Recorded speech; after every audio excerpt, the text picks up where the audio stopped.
Para você neste dia com a paz do Senhor Jesus. Nós vamos estar estudando aqui hoje a lição de número 8, que está falando sobre a disciplina na igreja, e esta é a terceira de 3 lições que falam sobre um papel do ministério da liderança da igreja. Primeiro falamos sobre a necessidade da organização, depois diretamente quanto ao ministério, e agora este atuar ministerial chamado a disciplina na igreja. E eu quero dividir, como de costume, como a nossa lição também o faz, em 3 tópicos. O primeiro dele é a necessidade da disciplina bíblica. Nós vamos focar a necessidade em Deus, na igreja e no crente. Segundo, o propósito da disciplina bíblica. Focalizaremos em 3 palavras: proteger, corrigir e restaurar. E terceiro, as formas de disciplina bíblica. E nós vamos trazer um pensamento bem diferente, porque falaremos sobre a disciplina privada, a disciplina pública e a disciplina com afastamento. Glória a Jesus. Vamos ao nosso estudo, portanto, no primeiro dos tópicos que nós apresentamos, a necessidade da disciplina bíblica. E nós dividimos este tópico em 3 subtópicos, e são eles: evidenciar a santidade de Deus, manter a santidade da igreja e terceiro, restaurar a santidade do crente. Primeiramente, portanto, a disciplina. Nós falamos a nível de tópico, ela é necessária. Como crentes, que a disciplina bíblica é uma necessidade. E a primeira das colocações para essa necessidade é que a disciplina na igreja, ou seja, trazer as pessoas a serem como Deus, não é? Honram a Deus. E nós vamos mencionar aqui somente 2 versículos, mas que mostram a natureza do Deus da igreja, o Deus que nós servimos, o Deus que nós temos que refletir. Estes 2 textos bem conhecidos, o primeiro, 1 Pedro 1:16, que diz: porquanto escrito está, sede santos, ou seja, a igreja seja santa, porque eu quem? Deus, sou santo. Mateus 5:48, o texto diz: sede vós perfeitos, como é perfeito o vosso Pai que está nos céus. E é Jesus dizendo isso, e ele nos chama. Neste texto de Pedro nós ouvimos a santidade, e aqui é uma palavra que eu diria para nós ainda mais fácil de entender, mais difícil de alcançar, mas mais fácil de entender: a perfeição. Então Jesus chama-nos a filhos do Pai, ou seja, se eu e você somos filhos deste Pai, somos igreja, pertencemos a este Deus, nós somos chamados a sermos perfeitos, tal qual é a perfeição do nosso Pai. A igreja de Deus, ela deve evidenciar. Quem vê de fora deve ver a Deus, deve ver a Cristo em nós. E para que isso aconteça, nós entendemos na prática que algumas vezes há necessidade de disciplinarmos na igreja, no caso não nós, mas de que haja disciplina na igreja para que Deus seja honrado e nós consigamos seguir espelhando a santidade de Deus. Segunda coisa é manter a santidade na igreja. Ou seja, primeiro nós entendemos que evidencia, mas agora a necessidade é de disciplinar para manter a santidade na igreja. O texto de 1 Tessalonicenses 3:13 diz o seguinte: para confortar o vosso coração, para que sejais irrepreensíveis em santidade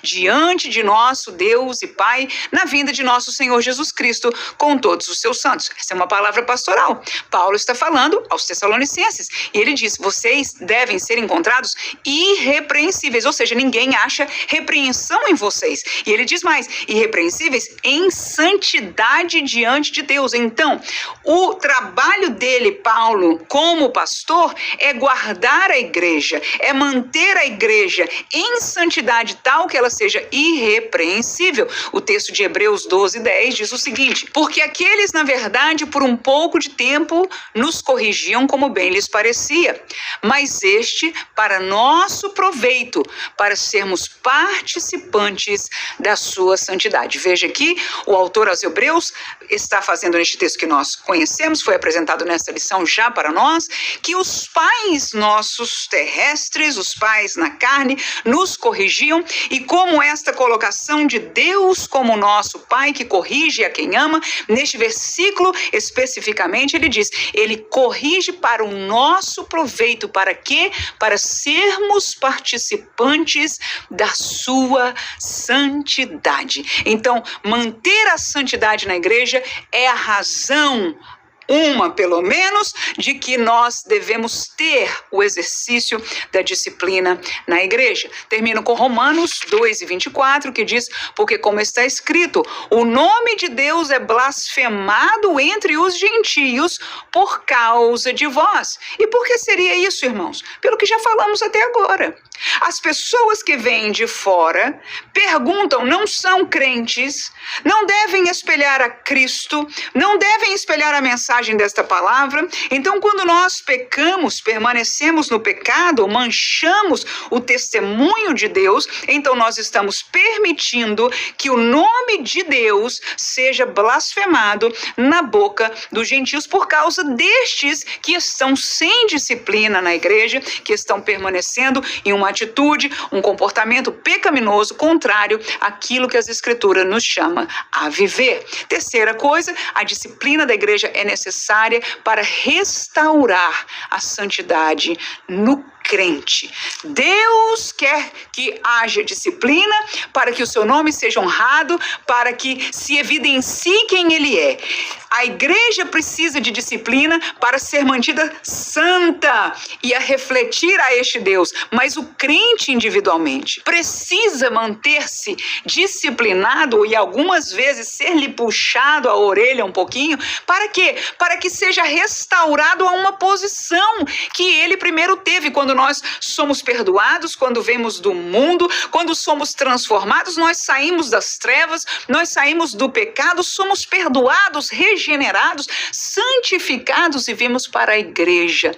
E a maioria de nós, aliás, todos nós que nascemos de novo, experimentamos esta realidade do novo nascimento, que a gente já não gostava, não queria as coisas do mundo, mas pouco a pouco a fraqueza, a tentação, uma ou outra coisa nos faz começar a errar aqui e ali.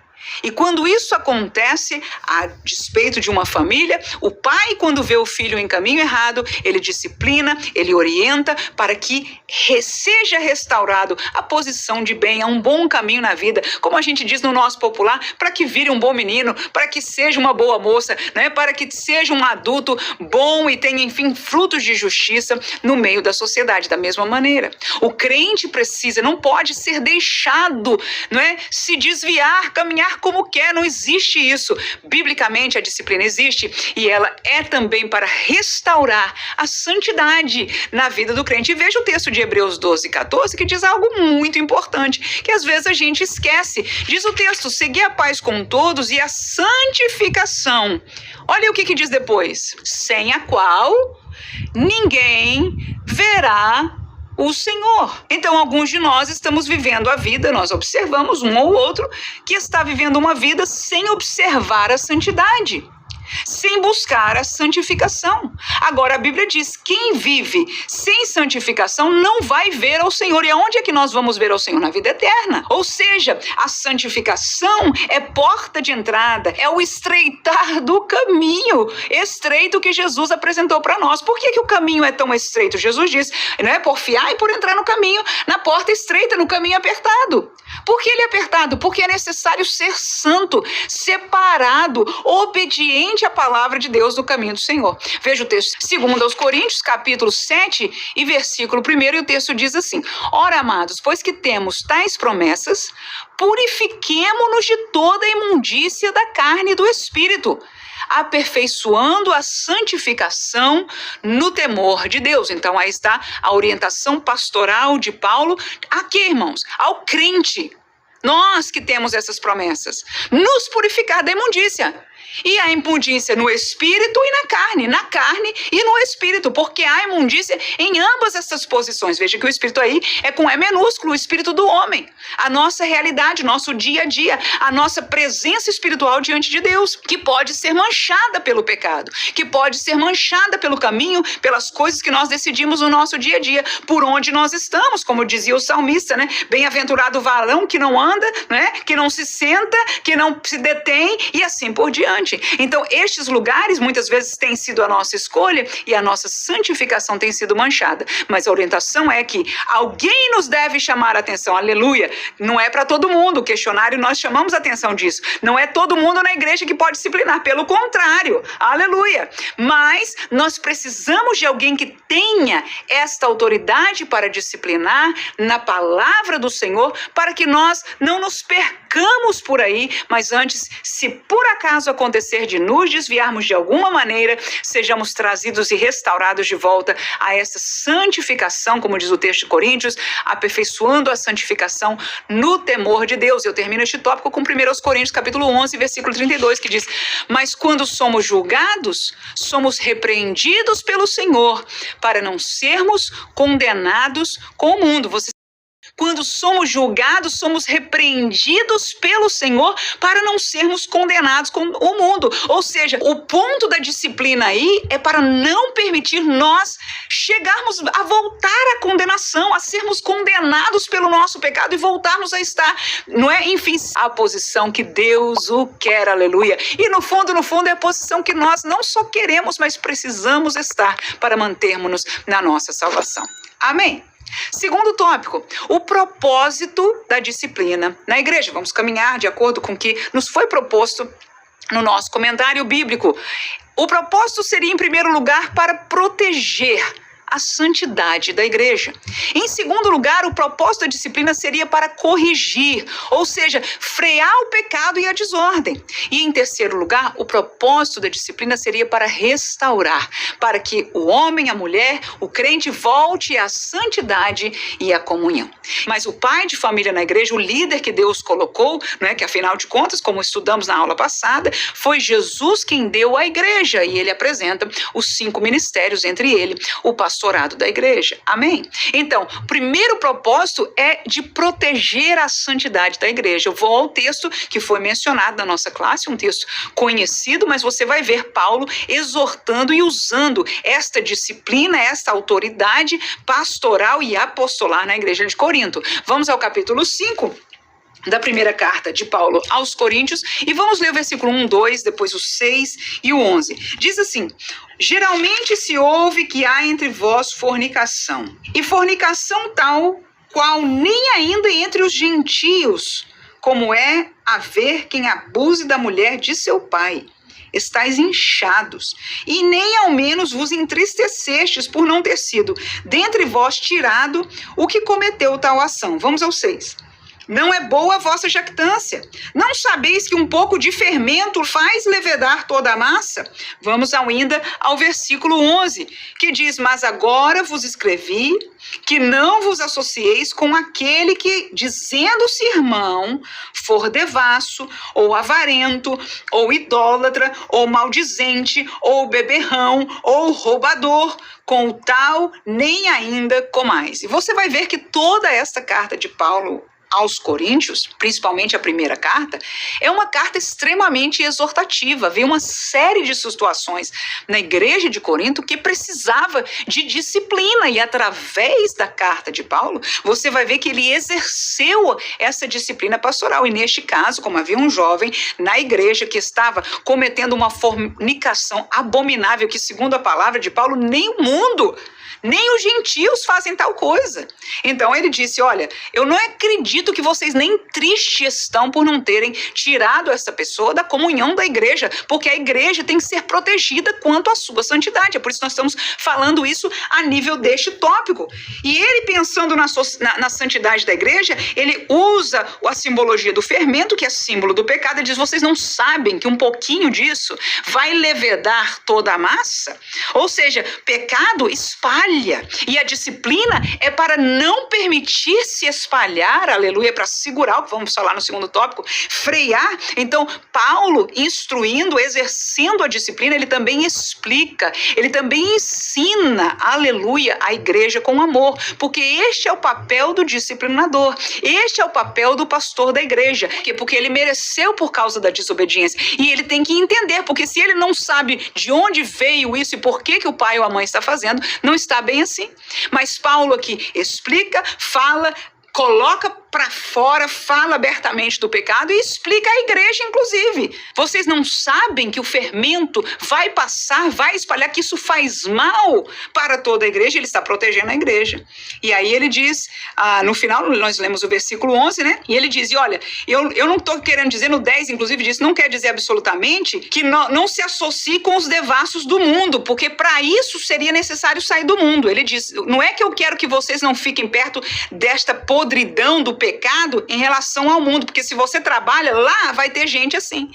Mas que vocês, como igreja, olha ele cuidando da santidade da igreja, que vocês, crentes, não se associem com aqueles que se dizem irmão, que estão se dizendo irmão, que está escrito no versículo 11, mas for devasso, avarento, idólatra, maldizente, beberrão, ou seja, uma vida de pecado. Então, quando a igreja participa, ou seja, a igreja neste sentido é chamada a participar no projeto de disciplina passivamente. Quem disciplina ativamente é a liderança, é o pastor da igreja. Mas passivamente a igreja não comunga com o pecado.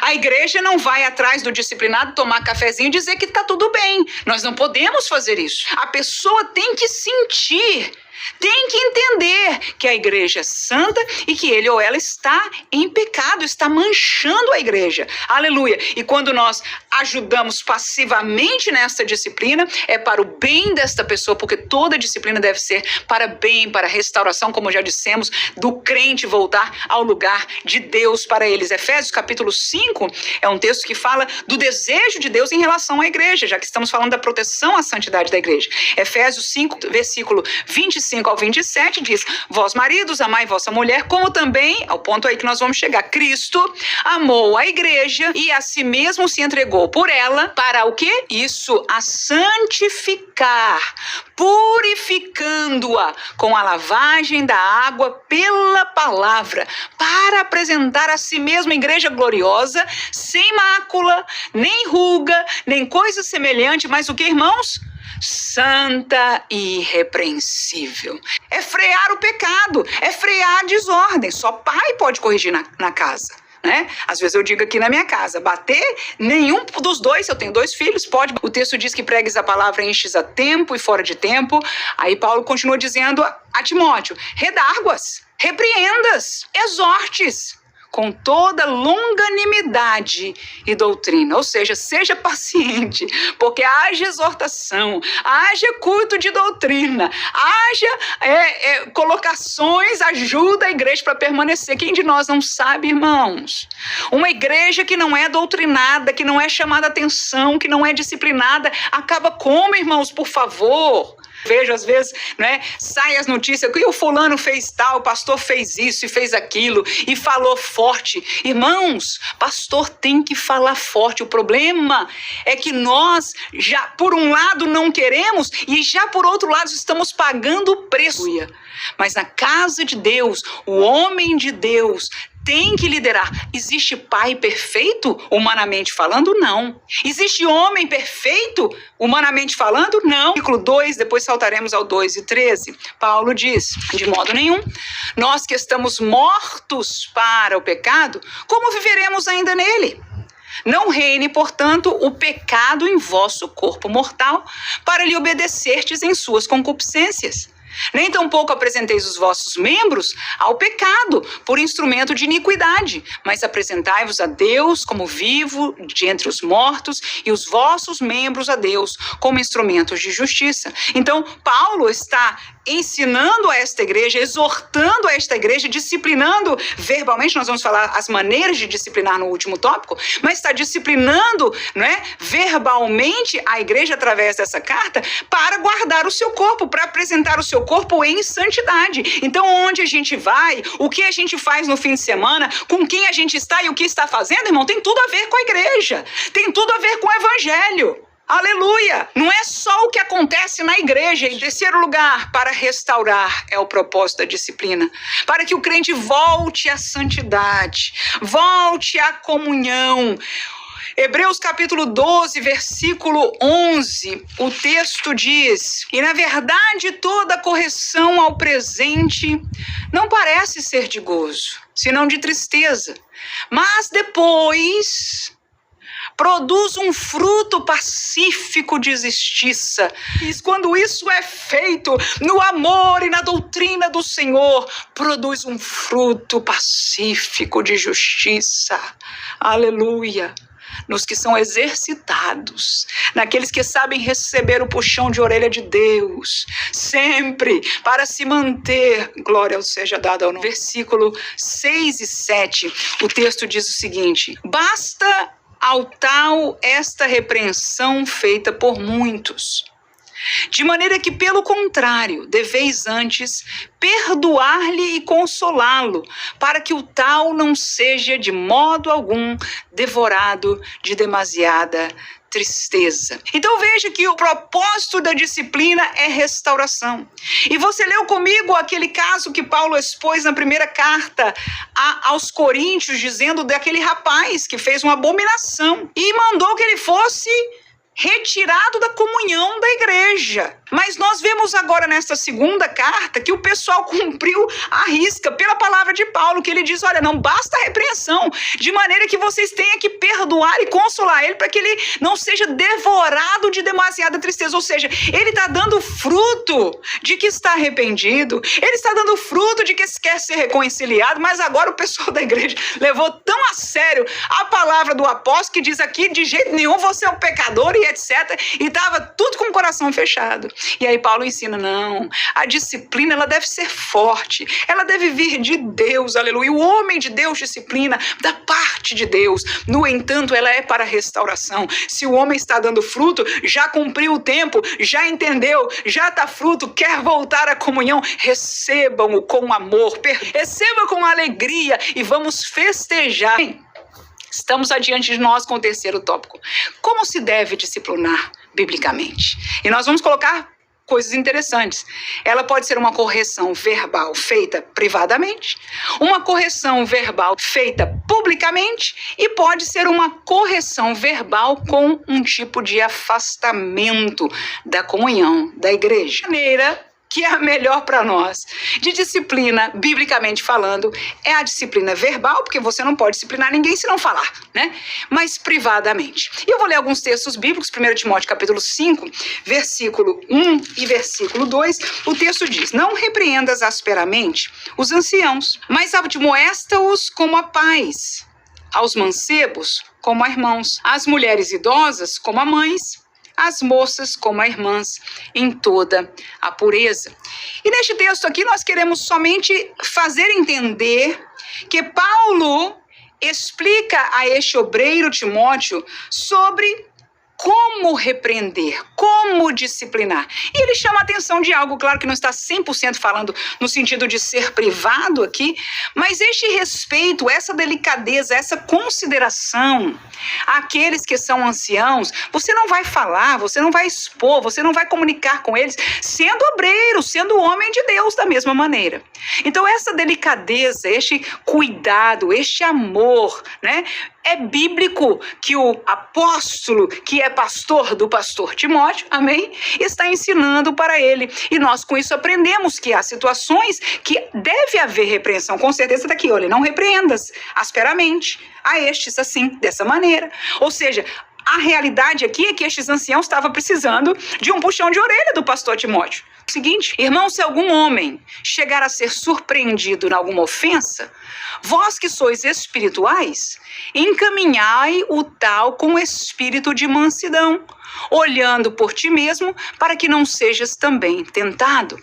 Então aí mais uma palavra de orientação aos que estão na igreja, claro, aí é colocado ao público, mas que nós aprendemos, foi inclusive mencionado pelo comentarista, este texto, que nós que somos espirituais, e sem dúvida alguma, um pastor da igreja que exerce, não é, a disciplina, é a pessoa mais, neste sentido, capacitada espiritualmente, que encaminhe o tal, aleluia, que ensine, que repreenda o tal, com o espírito espírito de mansidão. Então há horas, há momentos, há casos que a correção deve vir privada e tranquila e mansa. Mateus capítulo 18, versículo 15, na verdade este texto nós vamos usar, é de Jesus, nós vamos usar o 15, o 16 e o 17, nestes 3 subtópicos, porque fica muito próprio. Olha lá, no versículo 15 o texto diz assim, ora, se teu irmão pecar contra ti, vai e repreende-o entre ti e ele só. Se te ouvir, ganhaste a teu irmão. Então essa é a primeira experiência.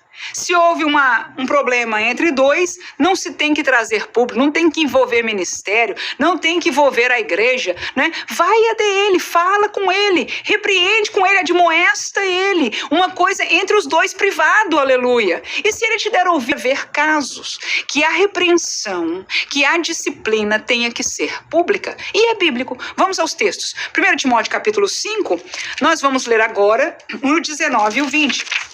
E o texto diz assim, não aceites acusação contra o presbítero, senão com 2 ou 3 testemunhas. Aos que pecarem, repreende-os na presença de todos, para que também os outros tenham temor. Então este é um caso bíblico de orientação, aqui mais uma vez, é Paulo orientando ao jovem pastor Timóteo, que se vier denúncia contra um obreiro, você não receba de qualquer maneira não, vai averiguar, precisa averiguar bem se tem testemunho, não é só uma não. Vai repreender ele na frente de todo mundo, publicamente, para que os outros tenham temor. Isso é orientação de Deus para a igreja. Muitos hoje, pastores, não têm mais condições emocionais de fazer tal coisa, até porque, enfim, tantas situações, nem espiritual, nem autoridade. Mas nós, como igreja, devemos orar, irmãos, para que a disciplina não saia da igreja, porque pela falta dela, muitos estão, e nós sabemos, vivendo em pecado, escandalizando a igreja, nos traz tristeza, mas é falta de quê? De liderança, irmão, não somos nós que devemos repreendê-lo. É a palavra e aqueles que podem exercer a autoridade pela palavra e pela igreja. Aleluia. Bem, próximo texto, Gálatas, capítulo 2, versículo 11 e 12. O texto diz, e chegando Pedro a Antioquia, lhe resisti na cara, porque era repreensível. Porque antes que alguns tivessem chegado da parte de Tiago, ele comia com gentios.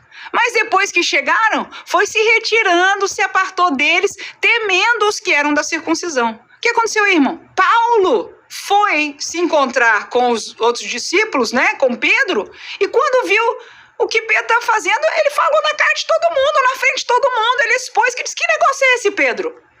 Expôs o pecado de Pedro. Você ontem está comendo com gentil, está com todo mundo, agora chegou Tiago aqui, que é da circuncisão, com os irmãos da circuncisão, e você já não está chegando perto do gentil. Que negócio é esse? Isso é falsidade. Obreiro não pode ser falso. E o que Paulo fez? Na cara, irmãos. Ele diz aí, eu resisti a Pedro, aleluia, na cara. É publicamente, claro que na ousadia do Senhor da palavra, no zelo pela igreja, irmão, porque na igreja não pode ter falsidade entre os obreiros, nós temos que ser sinceros, porque não é para matar, aleluia, é para restaurar. Mas o pecado não pode ser encontrado no nosso meio. E há momentos que o líder tem que ser usado para fazer na cara. E muitas vezes, quando ainda faz, está os crentes por trás falando mal. Ele não podia ter falado assim com ele. Ai, jamais ele podia ter feito isso com ela. O que, irmãos?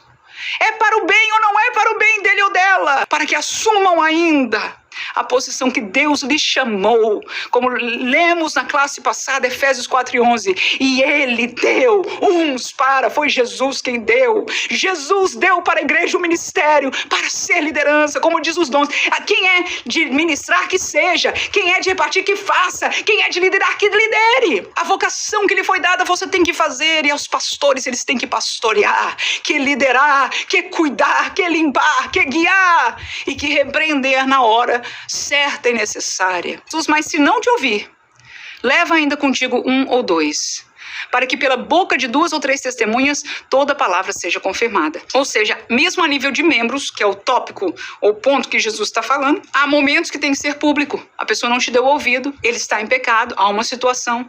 Então também não abra a bocona para todo mundo, vai na mídia social e dizer, ele é um pervertido. Não, irmãos. Chame alguém idôneo, alguém que ama, alguém que queira restauração, um crente. E diga 1 ou 2, vamos comigo falar com o irmão fulano. E vai, ele sei o que a Bíblia diz. Irmãos, dificílimo para nós. Também a gente não quer mais saber disso, não. Nós estamos igualzinho.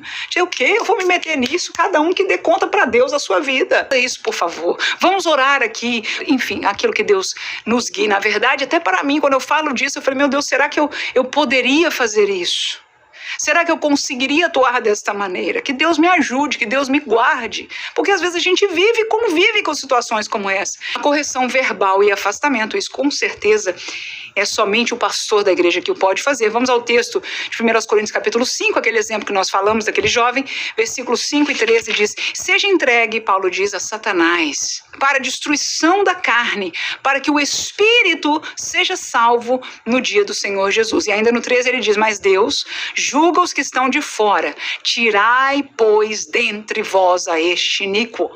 Então Paulo trouxe esta orientação, esta disciplina e disse, olha, este rapaz tem que ser tirado da comunhão da igreja, e foi isso que ele fez. E olha, a palavra foi bem interessante, forte, ele diz, seja entregue à mão de Satanás, ou seja, o mundo é lugar de Satanás, o pecado é lugar de Satanás, que ele vá, é isso que ele quer? Vai embora.